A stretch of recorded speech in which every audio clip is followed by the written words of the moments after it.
Hi guys, good morning! Welcome to Cat and Family Vlog. Ayan nga guys, napansin nyo ba ang aking niluluto dahil linggo ngayon? Ayan, nag-defrost nga pala si kuya ng freezer at ayan, may dalawa pang piraso ng tosino ang natira at mga karne na kay tagal-tagal na sa freezer. So ayan guys, pinrito ko lang yan at meron naman ako dito na homey at payless Lucky Me Chicken. Payless, ang dami nun. Ayan, nagpainit na nga pala si kuya ng kanin.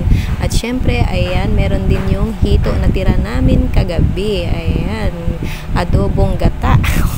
Adobong gata, meron ba rin? Bali dito nga ay binaliktad ko muna yung mga karne kasi tumatalsik na guys. Yung mga karne na yan ay nagkatagal-tagal na, sabi ng kuya ko expired na daw. Pero sayang naman guys kung itatapon lang, o diba pwede pa yung pangsahog. Pero ayan nga, pinrito ko na para makain na rin namin at maulam. Ayan, luto na nga para dyan ang tosino na 2 piraso guys. Tipid-tipid kaya namin mag-ulam. Char! Siyempre, nakapagluto nga pala ako dyan dahil maaga kong kinising ang aking mister. O, diba maaga, alas 8:30 na.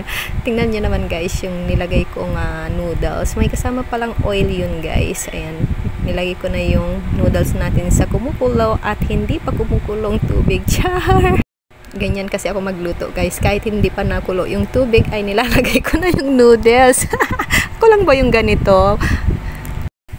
Masarap itong sabaw na to, lalo na pag ganitong umaga. Naku, mapapahigop ka talaga. Lalo na syempre pagkasama ang buong pamilya kakain, di ba?